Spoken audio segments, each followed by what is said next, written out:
nze mbagamba ebintu binene abantu bakoze ebintu abantu bingi nnyo and they just pretend they are good people yes. Those people are very bad but right now buli omu ategedde whose better is twakola akantu wano omukulu n'atuyisaamu egaali n'atugamba mbu tuli unprofessional bamuyita kakanzu okay you are my friend bro simanyi meya kupano netwayogera tetuyina gwe twavuma sirika betwayogerako byebikomyewo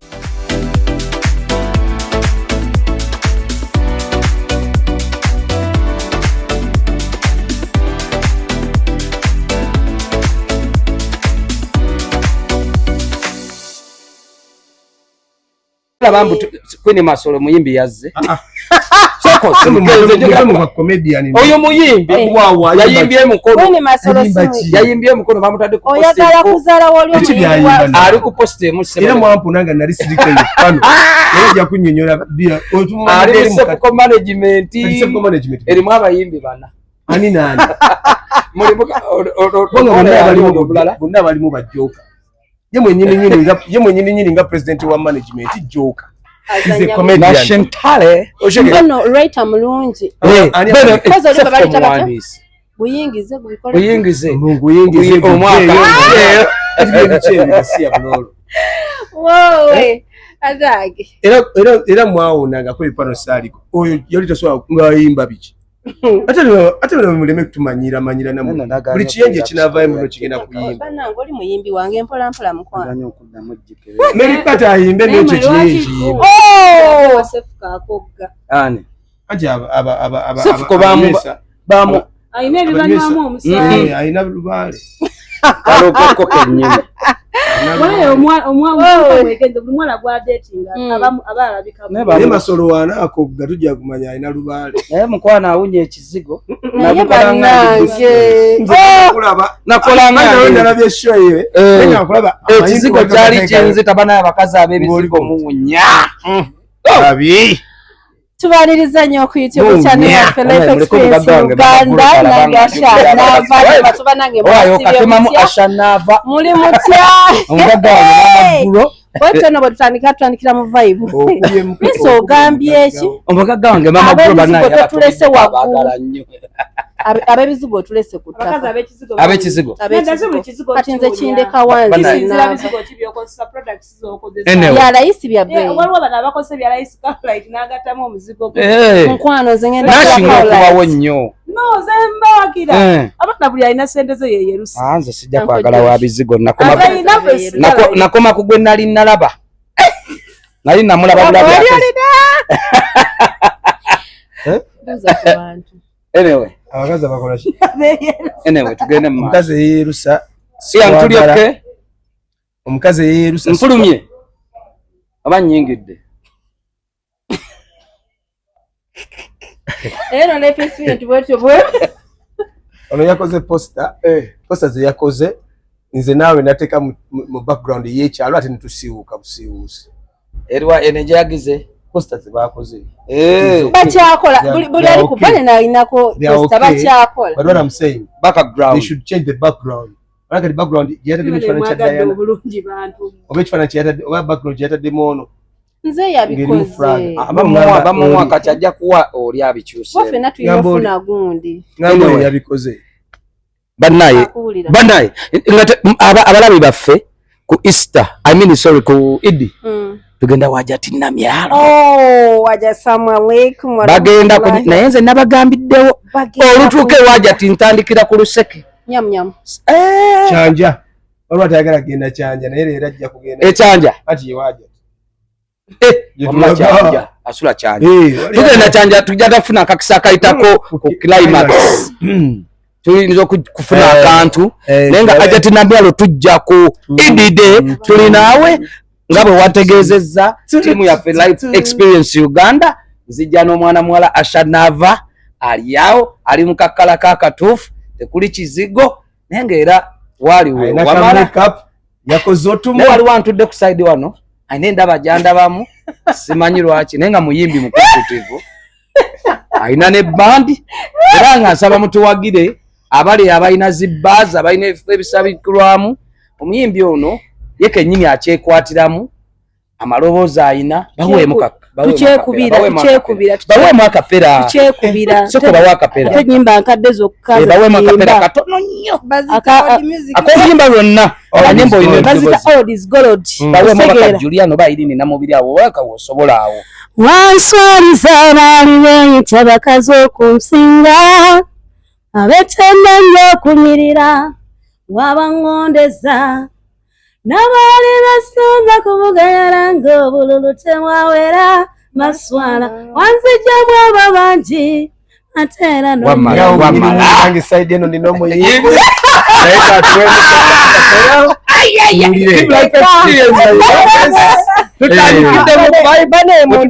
okuweereza eggwanga nga kyekyo ati nano omuyimbi omulala mukukutivu twagala kumanya kwali oba yavaako abayimbi abaavaako naye mu vidiyo yo nalabyemu omugenzi Kafeero si wa leero olaba Vixen yali Kafeero Vixen wabala yali Kafeero eni awo si wa leero yali mu kulabako Gita Singers amani basudde. Kale, ladies and gentlemen, my name is Josh MC, the only amplified king around town, Kampala, Uganda, representing. And of course, thank you so much for subscribing, liking, commenting, abusing, streaming, everything that you do. We love it. We love it. Yes. Just keep it the heart. Of course, we're going to get a man. So the more you abuse us, the more we get energy. And you know, take it this. So let's just get started. Nayenga omuyimbi wange yalina Vixen we Kafeero mu video ye ekyo tukireke oli side Prince naye alina omuyimbi we mwalimu omugenzi Pastaiga yali mu video owaye nakibuuza ku bantu abantu babatandikidde mu kapera tebamanyi manya amanya nze nashintari gyekwatire baba wabula kwata gyekwatire mukwano leero sigenda kikwata amanya nze nashintare wano Life Express Uganda banange ne banayeka tweyanjula mukwano nange mugendeze mu pressure muntu onayo bali mulaavu kumanze muri ikibi baleke tesanyalaze ngaga mitembozi amanya nze nashintare ku Life Express Uganda wamu ne bannange olunaku lwaleero tubebaza okutuwagira okutulaikinga abasubscribing abakomentinga namwe abatuwa ebirowoozo byammwe tubebaza nnyo mwebale kubeerako mwebale kuwangalirako ate musharingire bannammwe mu zigurupu zonna tugende viral. Yeah, yes. Thank you. Yeah, Rian, how you doing? Anyway, amanya n'eddoboozi Prince Liam official. Yes. Omusajja yeeyagala, omusajja alina mukyala we amwagala, mwenna abali abawulira nga mulumwa. Seetaaga kubanza seetaaga matako walipa.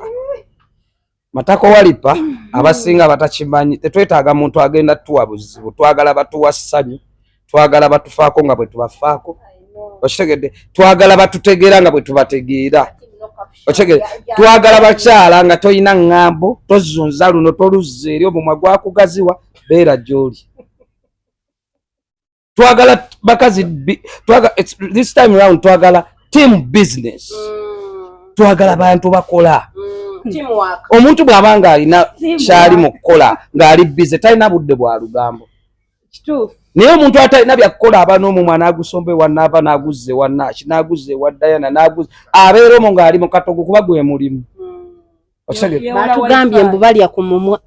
Okulya ku mumwa itiz okay. Naye oguliddeko otya? Omumwa gwo tulina okugufuga. Bebekulu yalina akayimba ke yayimba. Olya ku mumwa. Omuzi toyogera kazinda. Ndi MC. Anti era olya ku mumwa. Gundi yagambye twogera nnyo. Tugospinga. Ani oyo? Kazora. Nabagamba muleme kuleta bapaako. We are just gossiping. Mu comment obeeramu. simanyi what they say naye abadde ku live ye ya luzungu ndaba ba tiktok tebabeerako yatandise okukola live kati ekimukozesa live nga yagamba si content creator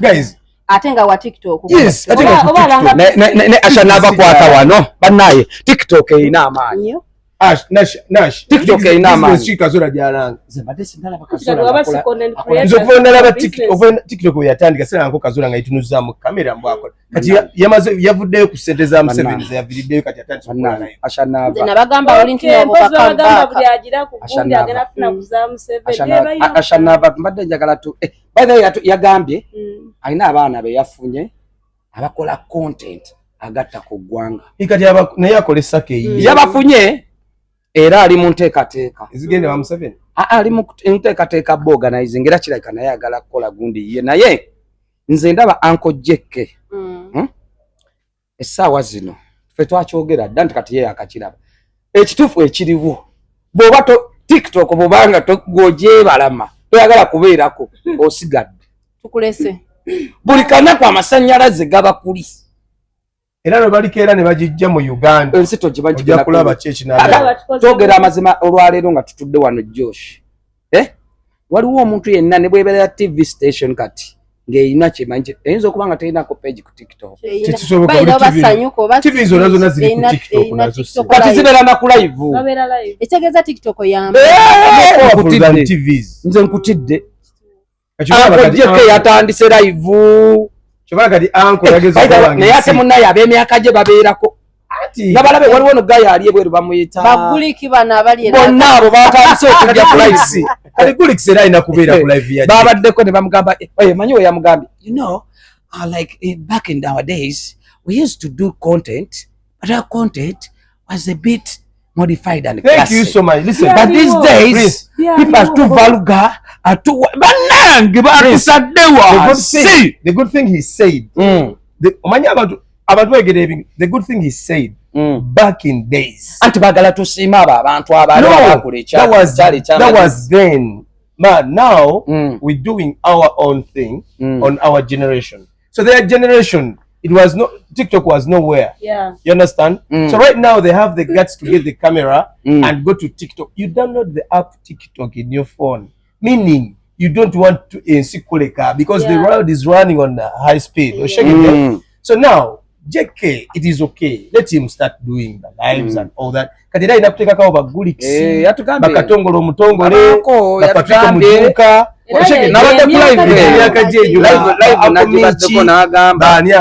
wabaddeko oyo gayo either ali US nawulidde nga kwali agamba Kazola nga akagamba alagamba ffe betukola ennaku zino bonna nga atukutte wamu ne bakasuko betukola is bogus. Kati we are doing bogus but it is the trending. Yeah. Kati okay, it is okay. It is okay. Let them also now the fact that button so call alive. Nemba de njagala Uncle Jake asigale ku TV kala anonye TV kati kwa na TV jaso agenda kola ko. Olwachi. Acha sobola. Na TV kati lazataga bikimu eriko. Kati kagambi kati TV chegendo kuwa Kazola omulimu. Which TV? Nemu. Because WBS yali asobola. Yagwa. Nemu. Okay. Ngakeze buke ditasobola genda yekubanga. Abangiri ya Uganda nyo. Abani eriddawa. Echaliko kumpewa. Abani echa. Asha nava katono nnyo. Asha nava. Ogambye abani ki? Wakaita mu bitundu byekana nosanga agiteze. Ye chaliko abani. Wono ne sede z'abantu zefiira obwireri. Naye mukirize mugane. Uncle Jeke ayagala tayagala akkirize kasuku wali kati alina kumwekwatako bwekwasa. Kasuku kati akusinga amasajjalaze agalina akusinga amaanyi kasuku alina bwako. Because kati right now if you look into the companies endorsements okay how many endorsements does JK has right now let me tell you and how many endorsements Josh what you're talking is true so we are talking about things which are relevant, things which are happening right now on this era. We are not talking about 1920 1990 we are talking about this generation. We are talking about this century, this era of TikTok. Right now endorsements Kazola zalina. You cannot however much Kazola you are, Kasuku however much Kazola you were there and you did what you did that time, so your time expired. Yes. By the way, abantu bagwa kati Josh ebintu byebimbe tulaba bati ba radio presenters abamu bali bamaanyi nja kyogera bwetyo. Yes, bali bachi bali bamaanyi ate okiriza n'owumulira mu mirembe osigala olina respect. Okategedde everyone respect. Nagenda ko respect yode ba Wakazora. I did not come out to get the camera. Neyetuliza mke natandika okugira ebyo ebintu because everybody was respecting Kazora. Era ogamba nti ngenda ku meeting Kazora. Everybody will be like, yeah, you're going to meet her right now. Nekati yatani so kocha. Kati nange ninagayiga nasabako omulimu byali bya TV nga nkyabirimu. Sawa zino kati naye yafuuka TikTok yali boss.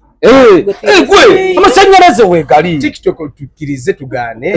It is the trending now. Ino omuntu yenna nga tali ku TikTok. Olaba Asha. Sawa TikTok yakutte buli kimu. Kaabe mulimi. Alina TikTok atunde ebintu yabiteka kwa. Nakulaga nga alima nakulaga nga asimba nakulaga nga. Nze sirina change ba. Olaba n'abalema. Enkoledde buli kimu. Olaba n'abalema amasanyalaze agali ku TikTok akamanyi. Olaba n'abalema. Scripted guy abalima ddala. Ya ntelo aba live za. Babera ku live. Ati ne bamuwe ebirabo. Bichi namala nabijjayo nga dollars oli najjako miliyoni 5 mu birabo okitegedde kati nze kyendaba anko Jeke kye yali alina okukola Josh si mu bubi anko Jeke yali tajja mu media anko Jeke n'alumba kasuku ebyabwe privately ne boogeramu n'agamba munnaye nange omanyi nyina kembadde njagala mpiseewo nembadde njagala nkwegatteko tukole kasuku teyandiga naye the moment you came out yavayo n'ateeka bali wansi yagambye ye kali kasuku tamuyinaako buzibu naye buno obubiri ani Shalom n'entambi amuyita ntanda ate no simanyi zino eza stove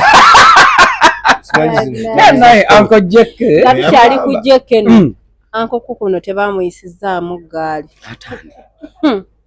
Mukwano twaswadde ani yamuyisizaamu eggaali yajogera omugambo ku Chosen nze nditi mu Chosen Beki mukwano dakiika 2 ng'ate amutunuza namugamba excuse me ngenda kusiwinga nene dda byebyo ne lwaki oba wakola eggulire ku muntu lwaki oba omwewa I know nga nange baŋŋambe ina gye waddusa ani nera gye nadduse neze kyemmanyi ne bannange mwogera ku bantu ebigambo ne mubasanga ndeka nze simirira ne anko kasuku tewaliwo muntu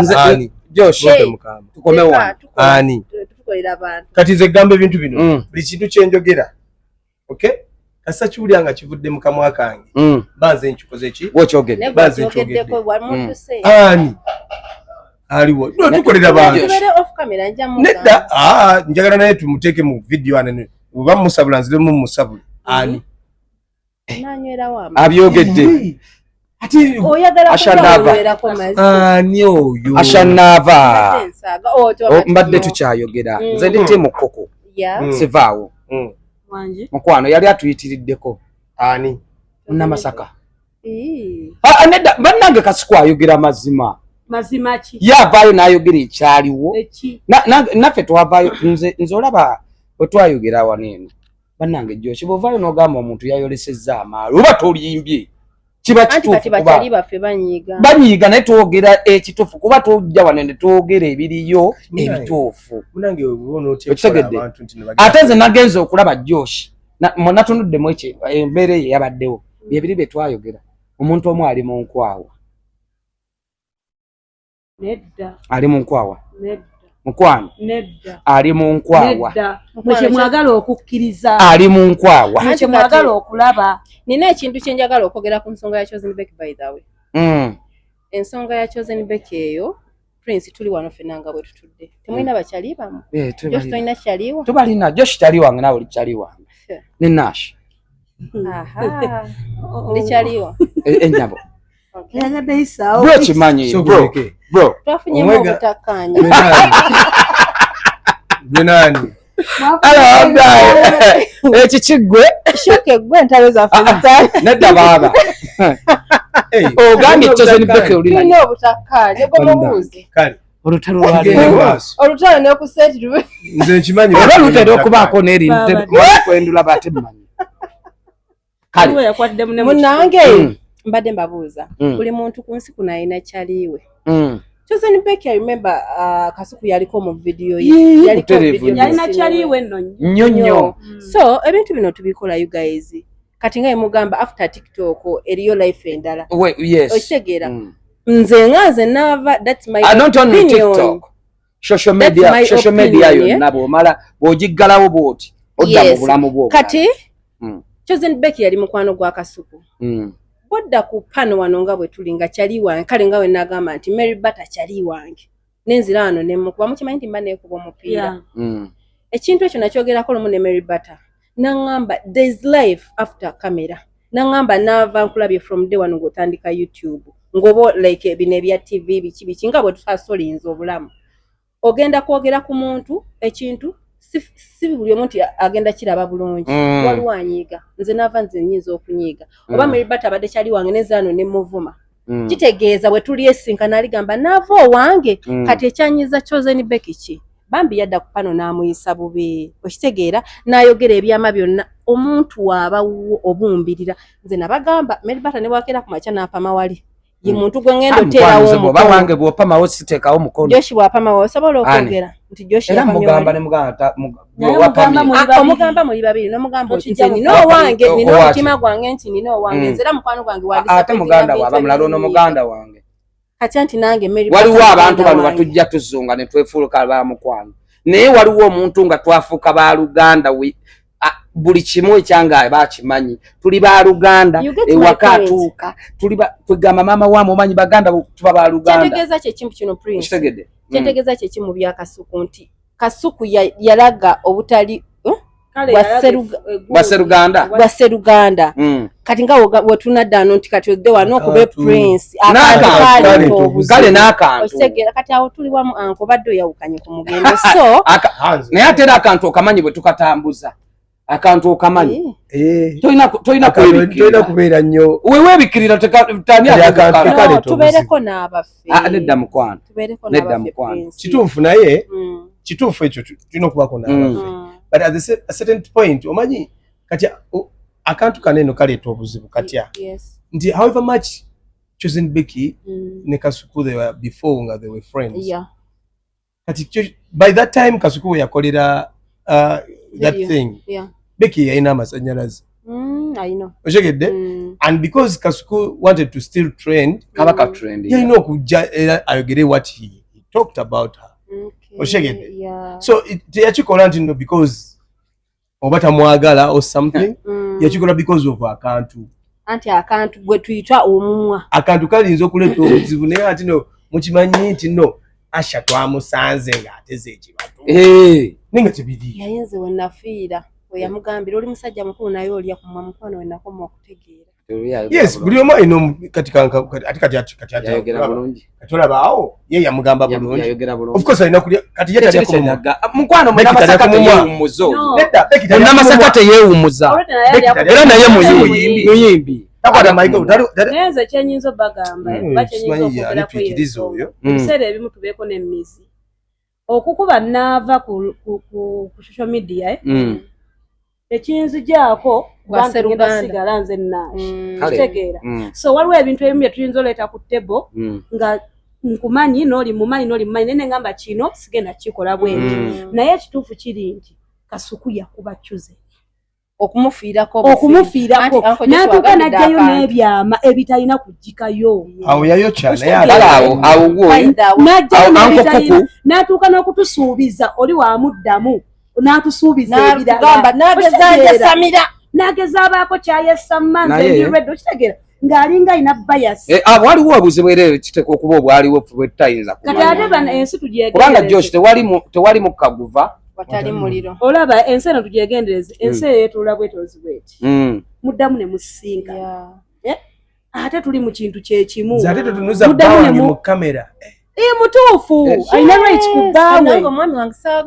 rights ku bbaawe alina rights ku bbaawe wadde mu bagamba nze bange simwagala ku pano ya muntu mulala yenna ekikigwe ng'ani nze ng'oŋŋamba ebyo ng'oŋŋamba ebyo nga nze neefuga nze ng'oŋŋamba ebyo nga nze neefuga tonfuga. Ono alina byayogera wano. Nze oŋŋamba ebyo nga nze neefuga nga tonfuga. Tekisoboka. N'abantu abo babiri rero tesibata. Kwegamba Uncle Josh leero yazze kutabula sho simutegeka. Mbannange muleke twogere kubanga nze Chosen nino omulaba naye yavaayo engeri gye waliwo ebintu ebibi yayogeranga ng'alinga wadde yakiraba ayogera kitono naye kati ate jjukira oli amusingako wano omumwa gugwe munene bw'avaayo okwogera tujja kuwulira ate tujjamuwa obudde okategedde ate era ebiseera ebisinga bwe tunajja okusalawo Josh twali tulina okugamba Chosen yali alina okwewummuza kubanga ye oli ajja kusigala akola kyayogera kuba ye muwogezi okategedde era ajja kwogera kyonaddamu kyonna ajja kukola ki naye Chosen asobola okukola ki kyekinjagaza Rasta omulaba Rasta bayinza okuvaayo ne bamuteeka wansi Rasta omulaba bw'avaayo bw'aba yasazeewo okuvaayo avaayo lwa nsonga ate bw'avaayo addamu ebigambo bye ng'akuwa ekisemba n'akugamba eira Josh saagala kuddamu kuwulira ku linnya lyange bikomaawo owulidde Rasta tasobola kuba mu lutalo na muntu nga singa banne bano batokugula bakamiiri balina entalo okitegedde basinkanye nga bagenda kukuba bulango bwe kyabadde naye baaba Masaka ensonga eri agikwasa maanyi namulaba ebiteeteeyi ali mu bino ebyeggambo omwana talina amukasiba wennyini awo wali wa bulaza we eno wiiki yalina okuteekamu olunaku lwabadde lwa wiikendi omukyala amanyiddwa nga Senga Acid awangalira Canada omuwi w'amawulire waffe Dokita yakyusamu katina ulira yakyusa professor Dokita Senga professor awangalira Canada omuwi w'amawulire waffe atali Munnayuganda nga yamanye ekiri e Uganda wano bagamba ebigambo bino bakola akantu wano omukulu omu n'atuyisaamu egaali n'atugamba mbu tuli unprofessional bamuyita kakanzu okay you are my friend bro simanyi meya batula ku pano ne twogera tetwayogera nga tetuvumye tetulina gwe twavuma twayogera sirika betwayogerako byebikomyewo ekisooka mwate mwagaba bantu what was going on ashanaba tusoke tukome wano tudda kusaidia Senga Acid yabudde n'abaganda omanye kyamuli abantu basonda ssente naye nga tebamanyi kigenda maaso bano benkola nabo byetwogera ffe tubiyogera ne Josh twakyogerako nga tetulina gwe tuvodde ne batuteeka wansi oyo meya we yajja mutukubya bukyalo oli kuhiya ekintu twakituulamu wano ekintu ekyo nga tetunakyogera twasooka kyegeya muno ne tugamba naye abantu abasonda oyo meya bamanyi kigambo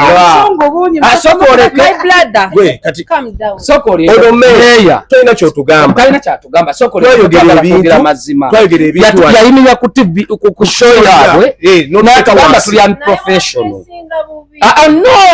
we have to talk naye bw'ayogera atuteeka wansi what is now happening what is happening what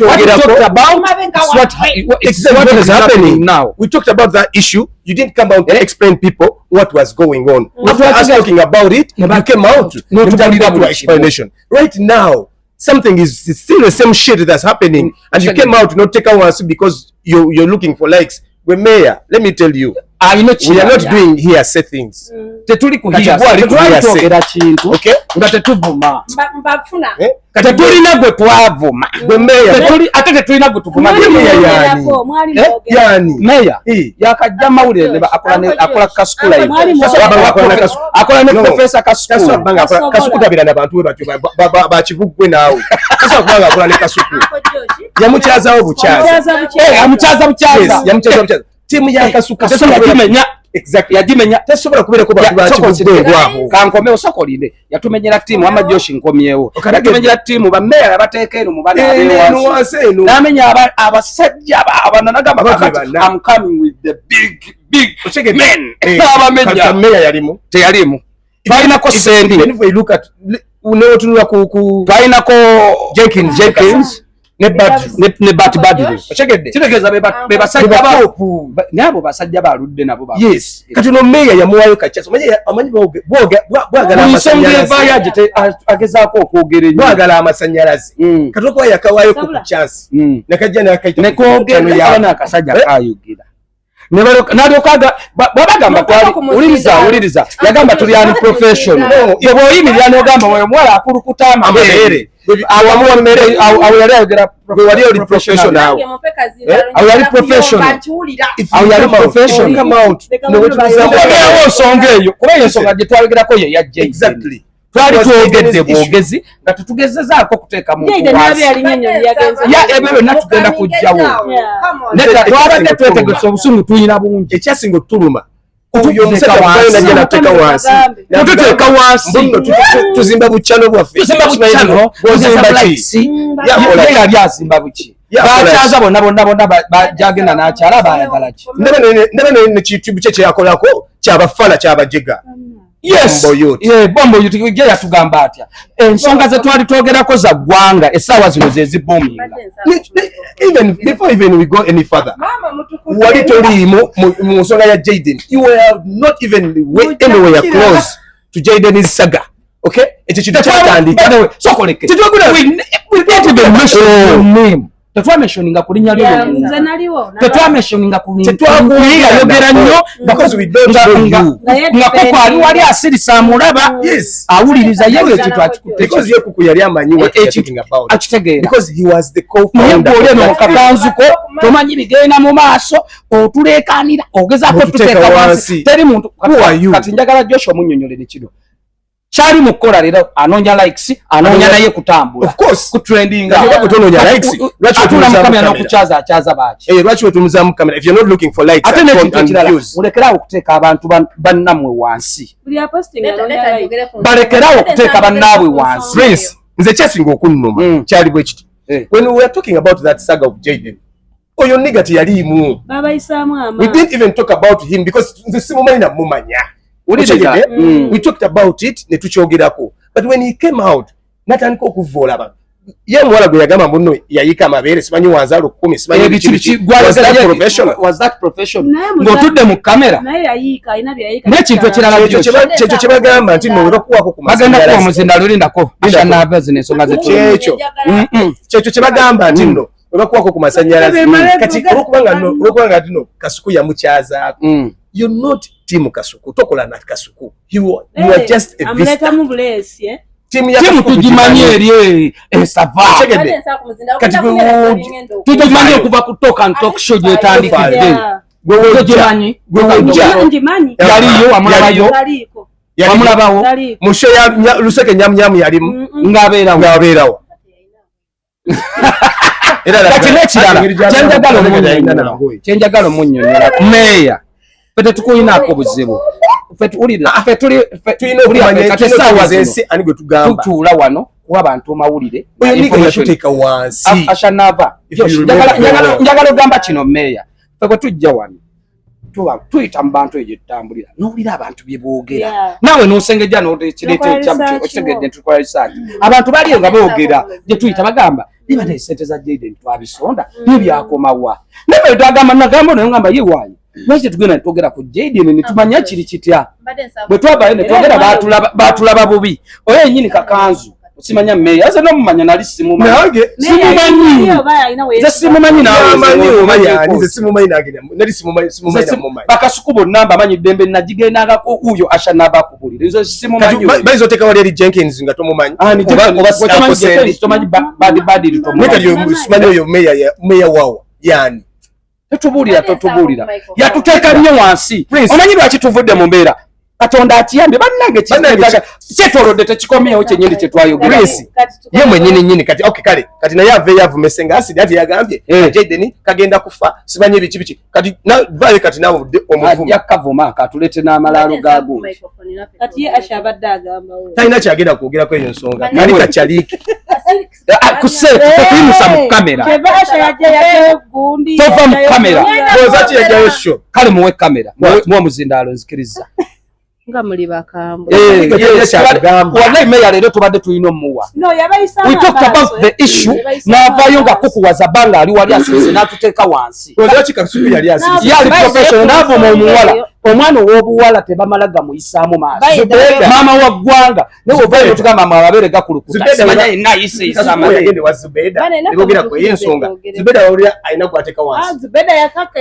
n'asirika ekisajja kanoonya amasanyalaze kajja kazungira ku buli muntu nedda kati ku nsonga eyo ya meeya nze ekyannumamu wadde yeefuula ate nti kyali wange era yeyampa era banange wamuwula n'otamuleeta ku show yaffe wano ekyannumamu ekyo kanjogereko bannaaye ekyannumamu ekyo si kirungi kera ku makya kkakkanya muntu gw'ogamba tunoonya bu views tunoonya likes ng'ate naawe olina YouTube channel onoonya likes na views. You guys twebereremu tuli bantu bakulu twewe ebitiibwa nga wo wagamba mbusima eyagamba n'ogamba mbu manyimu oli omuwala omuwala ogwagoze wabwe engode oli n'amala n'agamba ono yakulukuta amabeere naye Mukama Katonda ono ensonga yali yani ensonga gye twayogera essaawa zino yeekoze eki yeekomyewo bannange ensonga gye twayogerako eya Jaden saawa zino eri mu mawulire oba ekomye buli muntu ajogerako kati mubuukire ne Senga Acid eyabitandise lwaki ku nsonga ewe twajogerako ne Junior ajogerako tebamuvuma era muyina be munyooma balina be banyooma ngo alaba ajja kugamba simu no panicking akantu kafuusa akantu nyimirira wano muleke nkitangaze kino nabadde ku interview ya Zubeda ng'ali ne Jaden ne mama wa Jaden ne Shalom nayogera ebigambo bino n'agamba inze Kasuku Shalom naawe we twatandika olugendo luno Kabeya yaliridda twayogera ki kyekyo kye twayogera okitegedde fe twayogera ekirene tubagamba be baatandika ekintu kino okireeta mu bantu tuveeyo era bwe twatwogera twakyogerako bagamba nga twogera ku ate kakanzu nayogera yaliwo awo kubayogera surprisingly ne be twayogerako be twamentioning amanyi yatandika ekintu ne be twayogerako be twamentioning amanyi they were calm kitegeera gwe twayogera nako gwe tutamanyi nakumanya nti yo olwokubanga anoonya naye masanyalaze teri kyasinga kunuma kugamba mbu kuliko oyo omuwala oyo ashanava simanyi ogenze wala nnyo simanya biki oyogera kuki waliwo olutalo oluli ku TikTok okwo munnamasaka yalusuubudde bbeeyi layisi omukulu Lunabe kozi yani erinnya lye bamwita Lunabe akuleka Lunabe liri eddaddala lya Kisiraamu Yasini simanyani mwamulayo ku lutalo lwa Senga Acid ne Zubeda ne Kasuku nagamba kuba totereka byama tolikabadda nga wagirani yabadde timu Senga Acid kati nina ekibuuzo kyange Lunabe yafuuka TikToker byonna multipurpose muyimbi oli multipurpose neza nyumira nze yenga ye anyumira bya mukimanyi nti bebawaze Senga Acid okwatulira n'okugaba ssente na buli kimu ate kati kankubuuze Prince oli ku live ya Senga Acid atandise kugaba ssente kati ngate okuba Senga Acid era nunnabe kyabadde alina okukola yadde alina okufuna y'ataano okuviwa Ssengaasi oshegedde era nunnabe yabadde alina okufunayo ataano okuviwa Ssengaasi era yabadde alina okubeera ku saidi yani kimanyi yavuddeyo n'atulaga omwana we n'agamba mulabe kye bayita abaana n'amuteeka mu kamera n'agamba bano be baana abalagirira alina obuzibu ne Zubeeda nedda nze simanyi lwaki yakikoze bw'atyo yaleese omwana we n'amuteekayo n'agamba awo yabadde aprovokinga Zubeeda yagambye bw'oba ng'ozadde omwana ng'omwana naawe mwenyini oba otambula naye omuteeka wa mabbali w'emmotoka mabega w'emmotoka mulekeeyo omwana alina kubaawo muteeka mu maaso ow'omu maaso we bali muzaala oli mujjayo so nina ekibuuzo kyange you guys Zubeeda kye yakola kirungi okuleeta omwana ono okumuleeta mu kamera no okuleka omwana nga tuvudde ku by'omwana esibiriiko nnyo okuleeta ani ono omwana omulwadde ogamba Jayden okujjonkera Ssengaasi kale awo wenyini nnyini omanyi bannaye era nziramu ne mbagamba nti akantu kaleesa obuzibu akantu tegera lwaki Zubeeda yaleese Jayden because he is a sole proprietor nti she was the first very person okumanya about Jayden's sickness okay era n'akireeta n'akitunuza mu kasuku so ne basonda sente ze basonda okay kati basonda sente ze basonda n'awulira kubanga Ssengaasi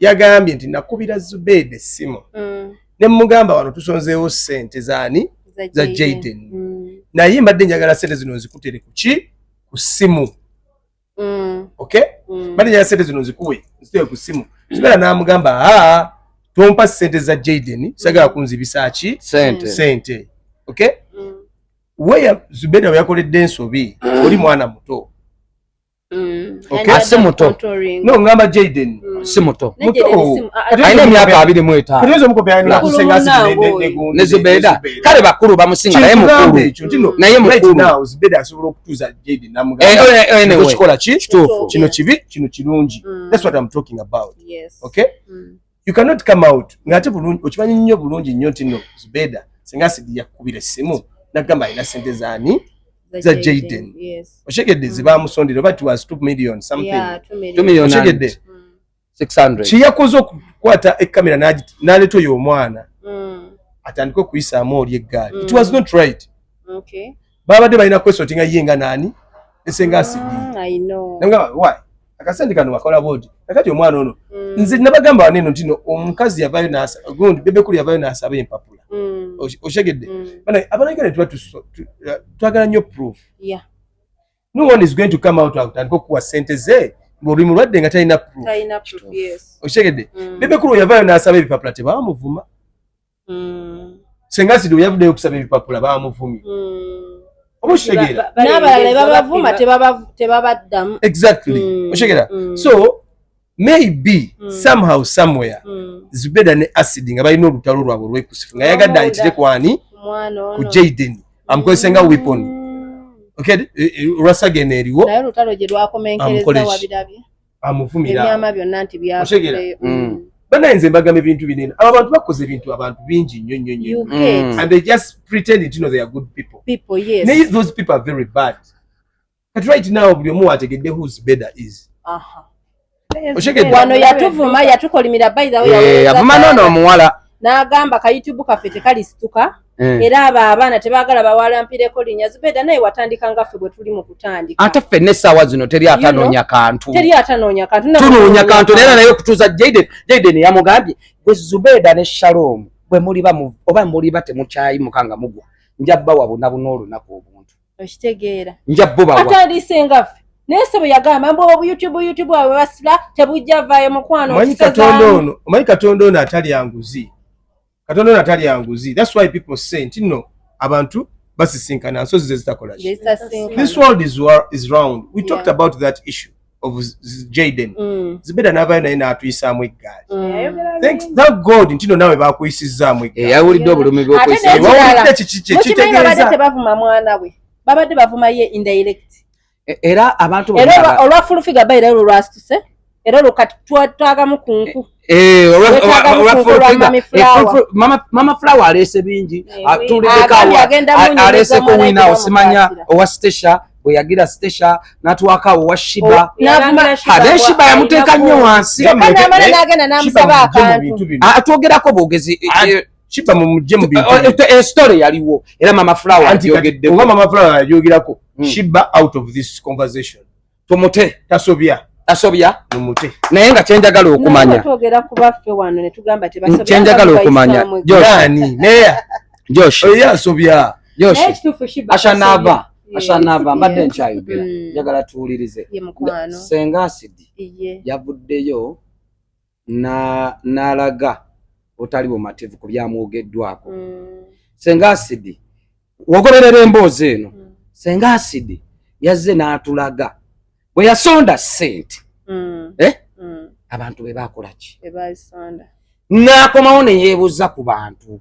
sente nziweeyo kubanga saagala mpeeyo ssente nga wakyaliwo ekiganja Senga Acid kwe kuvaayo n'agamba njagala tumanye ku bbaluwa z'eddwaliro tutegeere bite Senga Acid ogenda okujja okwogera ebyo tuli ku bino ebiriwo bye yaleese alabika yali yayogera ne Zubeida balina behind the story kwe kukomawo okugaana okugaba ssente ku ki ku live n'agamba nedda njagala bbaluwa okategedde ate mugezi yatugambye yagamba Zubeida bena n'aleeta chat nagamba yagamba Zubeida kankuwe ssente zino eza Jayden Zubeida n'amugamba ki nedda tunzibisa ssente ajja kunzibisa ssente okitegedde Senga Acid ebyo byonna bikola ng'olowooza lwaki yayitaziwa Jayden bana etuddeko n'emabega mukimanyi nti oyo mwana talina mpisa Jayden ye talina mpisa nagamba wano twabyogera wano ne bagamba ne bavuma abaana wano mubogera bate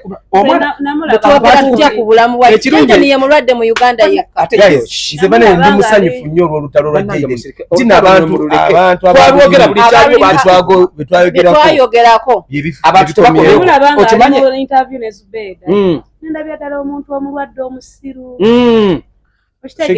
kuba abaana bangi abali mu mbeera ye bangi nnyo akudala n'okudala n'okudala kama waba yamugjeyo n'amutonyezako eddusu ate n'atandika okudala alinga alaga abantu bwe banajja tebabayamba Abannayuganda balina nnyo ekisa balekerawo okuyamba Josh wuno kamugambe ono Josh tulina mukwano gwaffe yatugambye ate bwe yali asondera omwana we gwende India yatugambye buli muntu ne yamuwa 5000 yamusaba ebbaluwa z'eddwaliro okategedde neyamuwa 5000 yamusaba proof w'eddwaliro era n'amulaga era obanga omwana mulwadde Senga Acid yakola nsobi okusaba ebbaluwa si kibi kubanga olwedde alina ssente z'ani z'omulwadde nekirala ate gunika kamugireko buli muntu anaagwa ssente wanaamusaba ebbaluwa zinaggwayo nedda waliwo abantu abaali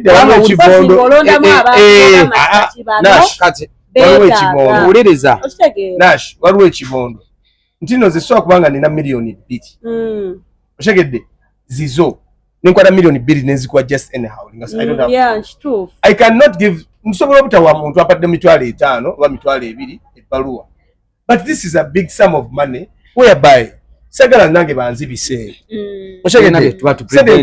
sente nzisondedde ku live yange people have given me that money and they trust me Senga bikere encha nga era twapyogerako nebikere encha tino sente mwazisonda zakola ki good enough we twakyogerako nimuvene mutugamba mbubusobe tugumachi mu Jayden agenze ku vacation era ahuliriza Josh betwayogera omwana mulwadde nebe twayogera abantu olwaleero batandise okugamba mbu mulwadde wa lakishale enewe ku nsonga eyo uliriza omwana oyo walaba videos yakoze nga atambula okugenda azikudaala amanyi bayira ina akamanyi yavayo n'avuma abantu ye alina okuddagula emotoka omusome bw'opya tebugenda kutambulizako wabula ne bannange twakyogera ne Josh ebintu byetwogera byonna byaliwo Josh ne twayogera ne Josh n'agamba bannange n'omwana olina omukuzanga wampisa mwana talina mpisa Josh omuntu omukulu akusinga tomala gamuddamu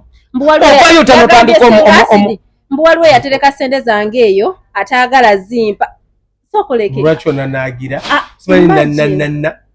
oli mulwadde oli bubi oli ku chupa obulwadde bwoliko novoolaba omuntu akuyamba anti kyokolaba ne senga asidi avuddeyo n'akuba Zubeeda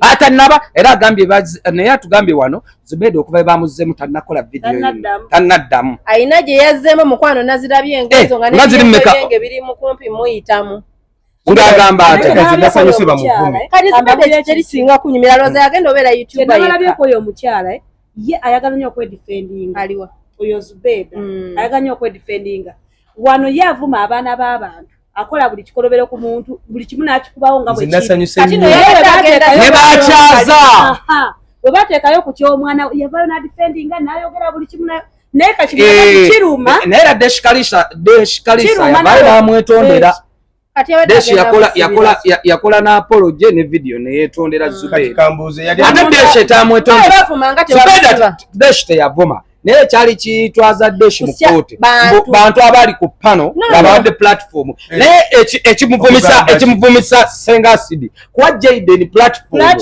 kwogera ku Senga Acid ebintu bino bidda ne byetomera otegere Josh yali agenda kusiba Deshi ze kooti ngayagala kusiba Deshi yakyaza abantu ne bavumira kuli ngayagala musamoni platform ye ne bavumira kati yewe yakyaziza Jayden okuvuma Zubeeda okuvuma balina be bamanyira ssebo osegedde so banna ebintu bino Josh buli muntu yenna amanya ebintu byetoloola olaba yabadde akakikola Deshi ng'agamba Deshi yalese abaana ne bamuvumira ku live wani ne bavoolerayo omwana we lwakubako tukyaganye twogere ku Shiba mwalaba ka video ka Shiba ke yamuvoola nakalaba kati ye teeke mu bigere ebyo njagala omuntu okola omuntu ekintu newe teeke Zubeeda navola Shiba awulira owuliza oluyimba lwe nga balukuba abatamanyi kuyimba temubatuwongera wabula Zubeeda weetiriize mugwana ate ffe bashiba horiki anze nanga ku Shiba nomanye ebbanga lemaze ne Shiba ja Shiba mukamwako bambi mujje mukamwako yamwogerako anti byali bibi nnyo si byakakakirizibwa na kukirizibwa byali bibi nnyo anti kati Josh omanye kikomezaabwe ebintu bye byonna olutalo olulibyo mama Flavia yabagambye nti yajjukire bye yakolanga abantu nange ekyo kye ngamba abantu Sande bwe babadde basondera Jayden ssente ezasembyeyo mu lutalo lwe lwennyini lwe balimu naye olutalo lwa Jayden oba Jayden lwe lwaleese ebizibu bya Zubeeda ne famire yo omwana we lwe luleese ebizibu bya Zubeeda ne Jayden eri Senga Acid muntu omwana nawe twakyogera kwa bavayo ne batuyisa naye baneesenga Acid naye sikabadde bamusaasi omumanyi zenyimirira naye yajeyo ebyama byonono n'amalaalo agaleeta amalaalo gajjajja yagambye waliyo omuntu yali afudde okunanaagira butuufu okunanaagira ate babika okunanaagira tekuluma ate teri muntu yali afudde okunanaagira naye gwe Jayden oli mulwadde era bangamba mbwenna obuzaayo emyezi 3 okole ki ofe naye kakati nze nanaagira tetulina programu yonna mbu agenda kufa bwoba tubujjanja yamugambye ate abagundi abaki abasikosero mba mugenda kufa mumyuka amaaso yamwise muzimba simanyi mufa bubi nnyo waliwo yabadde aŋŋamba waliwo wuliriza Nava waliwo yabadde aŋŋamba Senga Acid yayikoze bubi nemugamba wuliriza ebigambo bino Jayden si mwana muto Jayden akola content n'atula mulungi mu kamera Jayden video zonna ze yakoze era yakoze video n'agamba bannanga abasonde wa Senga Acid mugende mubanje ssente zammwe okisegedde nze temumanja kuba kati essaawa zino ngenda kuwummulamu ngende mukole ki waliwo natuse time nengamba siri kusengaya siri kusaidia akanda kavodde nnyo Senga we nawulidde ebyo Zubeeda bye yaleese omwana oyo n'atandika okuyisaamu Acid eggaali nensalirawo eddiiro akana tekayina mpisa ekyo nakibagambye talina mpisa nze ndi wano musabira era nebaza omuntu omuntu yekka gwe nalabye alabika neŋŋamba mbuno ebintu bineeno dendaba mbuno omuntu yabitutte ekintu kikulu okubanga olunaku olwaleero singa singa ate omuntu omulala nga yabadde nga bw'olabanga Kasuku ye yabadde Zubeida singa ate wali abaalipidde bangi ne bakasuku bonna bakyetadde wansi bakyogeddeko era Sengasidi yagambye badde bali nga bwe bali abasatu. Yes, because Kasuku ye Kasuku by the way Kasuku ayina maturity mind. Josh wajirabe tamala like galipira buli kintu wajirabe video yabo naye talk show wajirabe bavuddeyo ne bagamba ku Saturday bonna nga batudde bati Uncle Sandy yagambye akana tekayina mpisa era bakayamba naye tekayina mpisa n'omukulu Kasuku n'addamu n'agamba yalaze empisa ayina mpisa yakirabye twali tubyogera wano nga baloza twogera bogas tuli ku hearsay ye bimaze na myezi emeka tebinagenda wala bikomyewo mawulire twabyogerako ne bagamba twasamanye ale gamba naye kirala gamba bitandikidde kwani bitandikidde ate ku mwennyini bitandikidde mu family bagamba muno we are unprofessional so professional by the way nze ndi timu Sengasidi siva nange ndi timu Sengasidi abakubo babakuba yatugambye abireeta buli agendayo n'ayogera naye kaabireeta oba abireeta kubana beera luseke nyamunyamu tebagendayo nga teri gwagenda batamukubaganyo Junior nga yawaze emiliyoni bagimuwadde kokirabe bobadovu wanga mmere kebakukumira omwana wo bane Junior yalese nebwe Sengasidi ayide ebyama okimanyi yalese ebyama bya Junior bibamuge negolabo oyo Sengasidi sobola anti abantu kati oyo Sengasidi tabira oba ayina zidronize Sengasidi oba ayina drone nayo omukazi afuna information ebyama bifulume kululwa Sengasidi oba ayina zidrone wano kale gifulumye ng'omanyi tolina ayina amagye Uganda wano ogolozo abana isimayina kumanya nange Sengasidi nina enamba lwakuba oyinza olowooza asasula abantu wano bannange Senga so nga tumaliriza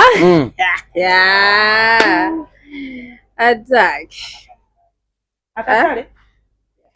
akatale kayidde naye akekatwe wakutte omuliro naye abanauganda akron Japan ali eno kabadde no walako naye nze ekyo kyobutale ennaku zino bagenda ne wali era wolaba one side z'ensene naawo nga mukasawo ensene naawo side awo anti buli awali akatale wekajja bagenda zimbawo kizibu development ebe esembedde era abantu senga akowino libasooka kocha minuti 15 ate wandibaddewo by the way bamenye nawe ennaku so nga tumaliriza ensonga ezo ziwedde yebyo biyise mu week tulina mirembe beddings soko tubuli kubanga simumanyi odedda bana bo bali soko leko olinako proof yamu nabadde njagala kubira Nalongo sinaako yatemu nandi mukubidde kuba ndaba yakirimu kitone akirimu nnyo akirimu nnyo mugambe mami ebintu bya sibitegeera bulungi ate simu kyekibawula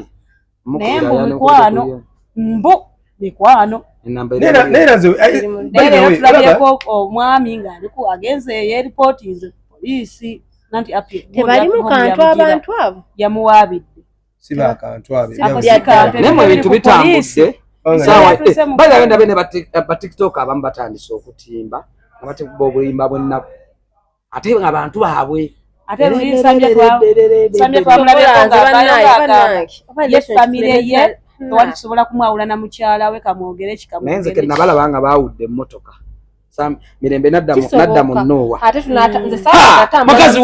mukazi waawe ayagala omuwa emmotoka enkadde gwe ovuga empya eyakajja nga mukwatagana kuki naye omukazi seba ali ku miti kuki yamuzza mu Nowa nadda mu eno Benz ali ku mite oyo mukazi ali ku mite tumaze tuli mu kumaliriza anyway olutalo olwo olwa Mirembe Beddings kale tugenda kujja mu paati tukatuseke turekani gato baffe twagala bahiyase batuvuma wano mbutuba okufuna information obulungi sebo batuvuma mbu tuli ku hiyase kati gemawulire kale omusajja yagamba nama muli ku hiyase naye kati gemawulire muli ku hiyase gemawulire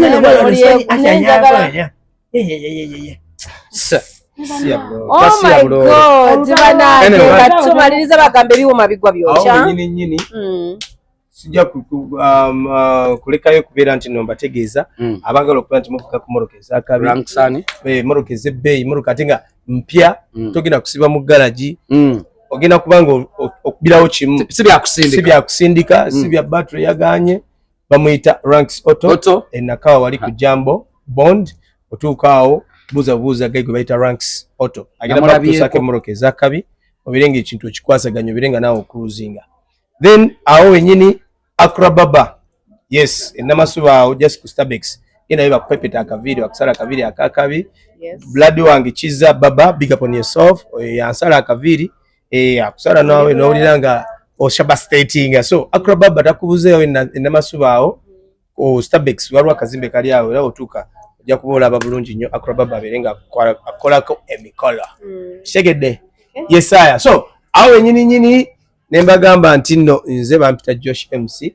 nera sijja kulegerawo ne ntumira ku bakagaba just kola boss big up on yourself Council Alan kwagala nnyo wamune Ajatina Myalo Hadija mulimu gwokola gwa ttendo nnyo kwa nti osibuludde abasiramu okubikisibo ekyatandika Allah akuddizeewo akusasule musera buli kyokwatako kiberenga kigguka bugusi so n'olwensonga eyo nze mba nkwasa akazindalo kano nenkaza ewa muganda wange Neslia balabi baffe mwebale nnyo okutulaba mwebale subscribinga mwebale okutuvuma mwebale byonna bye mukola tubisiima naye naffe tuli wano tulwana lutalo okulaba nga tubaweereza fe tuleeta mawulire gabaddewo ate tetuli kuhiya singa abalala bwe bagamba tugenda okuleeta ekintu nga tumaze okufiltalinga ne tukireeta mu bantu okitegedde so temwerabira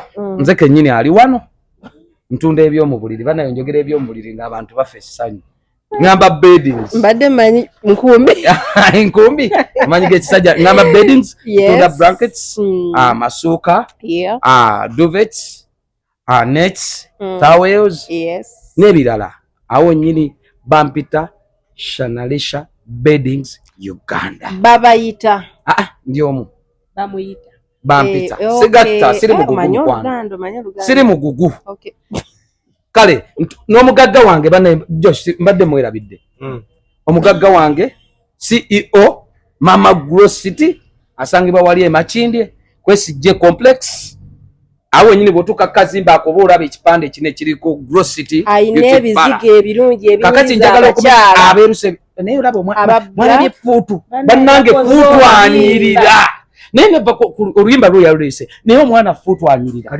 ye muyimbi yasooka okuyimba oluyimba lw'obujulizi obutuufu muyimbi yayimbye oluyimba lw'obulamu bwe yayimbye oluyimba lw'obulamu bwe bwayiseemu so Mama Grow ayina abakyala abali eyo oyina akabina kaagaana oyagala kufuna hips nedda mukwano oyagala kusigala mukannakyo kkala oyagala kweyirusa simanya buno bwankona simanya bwalemerayo okitegedde Mama Grow bena ebbeere njagala ndi mpumumpu ndi okitegedde Mama Grow enkwawa zange waliwo bino babitala Josh abawax ezo enkwawa zaddugala zalemeramu kkalabi bannaye abaana ab'obuwala mugenda ne muwanika enkwawa nonna n'owanika oti enkwawa za bulaka gende wa Mama Grow teriiri bw'obawe nga akasuka akulemeramu ayina gundi gy'akuwa musobola okukulinzinga n'obanga owunya bulungi olumu obucaafu butuba mu bubeezi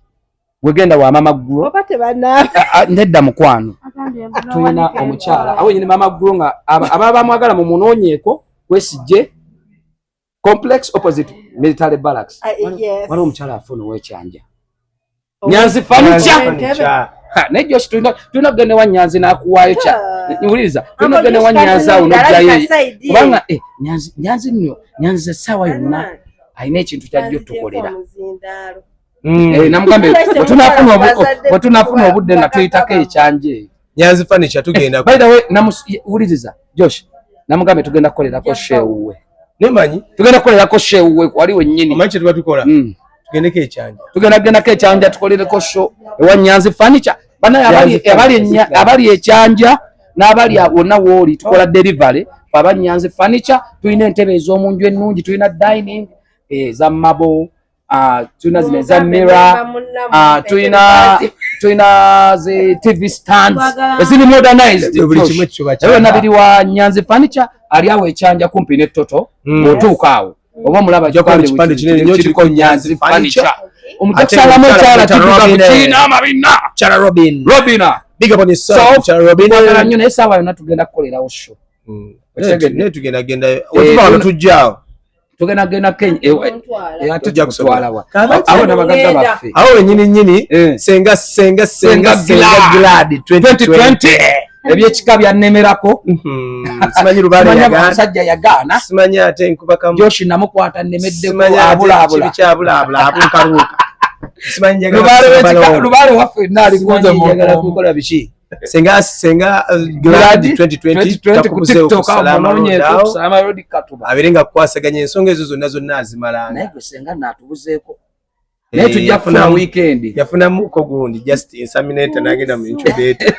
Nenga Senga Glad tukwagala nnyo kimanyi nze ne Josh MC tuli bataano wali abatukuba eyo ne baagala okutujjako naye weewaawo n'otutegera n'ogamba they are my people, my boys. Yes, stand with them. Senga Glad tukwagala nnyo. Big up on yourself. Accessories naye yagambye accessories kakana abagagga bagenda tuwa sente mwana muto agambye ajja wano by the way kati Josh asembera ali ku Ntebe Road yangambye ali mutereza kifo. I now want showroom gyali mutereza awo sikutegeera tugenda with accessories. Josh soko bayisemu bawulire Pimp My Ride. Ayina steering covers, ayina cushions, ayina ebiwempe bya wansi, ayina obutalo bwakabi. In case you want your car to look nice, again motoka yeberenge eri maridadi sana esaba stating. Yes, you just have to look for late accessories. Saa zina akyali mu Ndeeba. Naye sawa naye nkusembera saa zina tugenda bawa new location. Bakakane. Okay, we are giving you no location. Kale Premier driving school. Abagagga ba Premier driving school. Gwe twakajja naye abagagga ba Premier driving school CEO Ashraf. Assalamu alaykum wa rahmatullahi wa barakatuh. Manaye musulike omugagga Ashraf yangambye agenda bokyayo. Twagala nnyo Ashraf. Omugagga Ashraf yangambye agenda twokyayo. Zigenda kujja awo nyinyi esangibwa Makindye. Tujimale jiba nnyonnyola bulungi Makindye ku bitaala awo. Chicken tonight. Permit ogifunira mu budde obutuufu. Kuyiga motoka, bagala kuyiga ku parkinga, bagala kuyiga ku reversinga, bagala kuyiga kukola kigenda mu maaso okuteka mu jia. Abana ba Premier abangu yembe bagala kufuna permit. Era ashanaba ashatayina permit. Ani Liami ogambe oli ku permit naye na Premier driving school yangu y'ebintu. Fucking shit. Liami fucking shit. Tugenda kutwala omugagga agenda walire washafa ku permit. Nenga tukumide nnyo boss waffe Ashraf baba awo nyini abagagga tukyalina bangi bonna tujja bonya kati awo waliwo guy gwe bayita Rodon Tours and Travel. Allah anti yabikola ogambye ki kyeyankoze mu bbaala olunaku lwejjo yabadde nakubuzeeko lutazze lwadde lwakuna si lwakuna lwakusatu ali fena so ya lwakusatu towajja nogenda ku legacy bamuyita Rodon Tours and Travel. Sajja wakabi nnyo. Big up on yourself bro. Byokola by'amaanyi abagala ogenda e Bulaaya tatwala bagenda mu biyumba mu Dubai simanya Qatar simanya Bahrain. Bano bajaga genda Canada, yagenda USA, wanna go to London, wanna go to Australia, wanna go to Rodon Tours and Travel takubuzeewo. So munoonyeeko ensonga ziberenga zikutambulira maridadi sana nnyo. Awo wennyini kati Asha Nash yati bajibaluma omuntu waffe wa mulanga abagagga chariot eno app balinga bana boda ba safe border chariot bakutuusaako buli kimu. Balina emmotoka ezakabi, balina abaleeta emmere, they can deliver. Babayita baani abo basangibwa awo bali awo Ntebe awo. kati obafuna otya genda ku simu yo gwa Android gira mu Google Play Store wandika mu iPhone ogenda mu Apple Store wandika mu kigambo chariot app ijja kujja download that app weewale ebivuyo by'okubeera nti nate ntumiza emmotoka ezeleeti ate yange bagirese emmere yange bagirese bagikuttemu ayo byonna byewale kozesa chariot oberenga ensonga zikutambulira madidadi sana olinayo omulala awo omugagga omulala tanaba mutuufu bulungi nkyamusima wulira omugagga omulala gwe nnyina okwogera nkyamupimapimamu kati awo wenyini nyini nze ninayo omugagga omulala Gesanyo Limited. I mean international. Yes. Baba twala abantu bwalabu. Abagenda Bahrain, Spain. Oli gwososa atwala wa? Oli Australia, Europe countries, Asia. Bichi. Kati bantu ba Gesanyo International Limited. Muri mwaka wala bakaita ka Beautiful Sierra. Keko ka manager. Tukola abantu. So tukolera malaya kalanga. Gesanyo International Limited batwala abantu Bulaya, amine si Bulaya, Dubai. Mamizo loza Dubai Bulaya. Bagenda Dubai, Bahrain, Abu Dhabi, Qatar, and of course UAE countries. Batwala abantu abo so banonyeko basangibwa olweza. Bakabinyo ate kyakabibo kye balina osasula buli kimu oli ku nnyonyi. Okay. Otegedde? Osasula oli ku nnyonyi. Kyekyenjawulo kyo tebalinga bino bikampani ebibba. Kakana. Yes. Awo wenyini tulina tusembyayo wano during Emirates. Oyo mugagga waffe tetuyinza musuulira. Oyagala kunya bulungi. Oyina kyagala okuleeta okuva e Dubai. Kyakulema okuyingiza wano eggwanga mu Uganda. Ogaso oyogedde Becky, Dorini, tulina Boss Lady Becky ne Dorini. Bonna tubateekeko ka Emirates. Bonna ba Emirates. Becky Emirates, Dorini Emirates. Oyagala kuleeta ki? Oyagala kuleeta oyina kyagala okuleeta okuva e Dubai. Kyakulemerera. Tuyina abantu abaabo wetutuukirire butuukirizi jangu inbox yange tubakutuuseeko tujja kukutuusaako.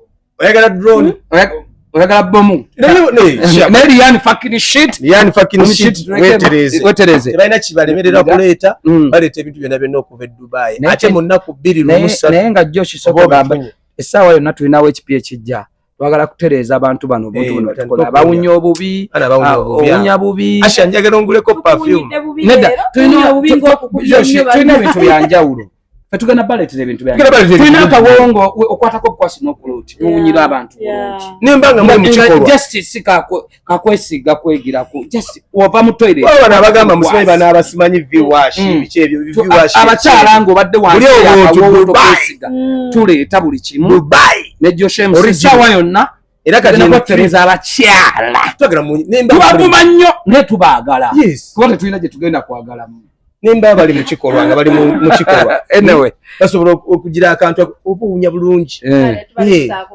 kale namwe mwagala awo nyini amanya n'eddoboozi Prince Liam official nga ndi wamu ne brother wange ono bwe tuteeta Josh MC awo nyini bali manager bali abaana ba chicken wali ati jo nagenzeyo ne batugamba batulaba Prince ne Josh abalongo bakuno ku makindye tubalaba naye beetereze nageze nengula wenko kuti bampadde fork nageze n'ekirala tugenda mu kalowoozo anyway n'ekintu ekirala nga tumaliriza Josh tuli mu kumaliriza nina ekintu kye mbadde njagala okugamba abantu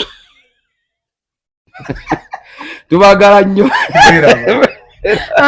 nashiranga business mukwano mu wakazinda panna gozo zaffe tebaziranze zonna aba makeup manager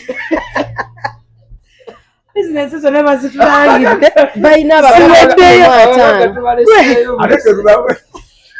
nashiranga tuve wano mukwano tunakola abalala ate n'obutebe obutuufu n'okulanga okutuufu kubuze kati oba ntandikirewa naye nga aho tuli mu kunoonya abagagga bwe tunaakola show yaffe the best abagagga baffe betugenda kituufu oba nga nkugambye yongerako noonya kale nange kantandikira kati omuntu bulijjo omulanga omugambo tegulemeze kanange kituufu nange kantandikira awo bannaaye abaami baffe abaami baffe ba boyfriend ba ex mwenna abali eyo nga mutwagaliza ebirungi nga mutwagaliza okubeerako obulungi twabakoledde edduuka eddungi liri ku Mid City awo level 2 room number 817 eri 317 sorry eri 317 gwayagala engoye ennungi ez'abasajja ate nawe wayagala okumanya ebisinga osobola okujja ku TikTok naguddewo omukutu baguyita Naha Fashions osobola ogendayo naguguddewo baguyita Naha Fashions buli kimu kye tuba tuleese kibaayo tubalaga amabala ag'enjawulo amasati ag'enjawulo kikyoyagala buli kika kya sati kyoyagala mu Uganda wano twakikuleetedde okitegeera buli kika kya mpale jiini kaki jento buli office wear simanyiza amasuti byonna twakoze eki twabibaleetedde gwayagala okumanya ebisingawo osobola okuba ku 0706 376385 oba ennamba eyo eri wansi ate abalala bannanga balina amabaala balina wedding abalina emikolo bannanga tulina live band ennungi ekuba buli kika kya music tukuba ffe buli kika kya music nolwa lwafulumye jjo ng'olwagala kati tuba tulukukolera olw'edda lwe tutaaliwo nazo tuzivumbula zonna ne tukola ki ne tuzibakubira ne tubanyumisa omukolo ne tabayimbisa ffe tujja kubayimbira ne tubayimbisa kitegeera kye bayita live band so gwe nayagala tuwa ku mirimu era nawe jangu okuva ka box kange oba onkubireko ku namba yange eri ku screen gye ngenda okuterako awo ojje tuteese bbeeyi yakuteesa ate mulembe gwa band kitegeera mulembe gwa band mbaagala nange ganoonya abagagga ononye ku bagagga nenonyayo ku basajja abasajja abagagga tujja bafuna okay tweyanza Nash nange nno kanangeko bannange bizinesi ya mukama wange abakyala abaagala olabika obulungi abaagala ka makeup akali simple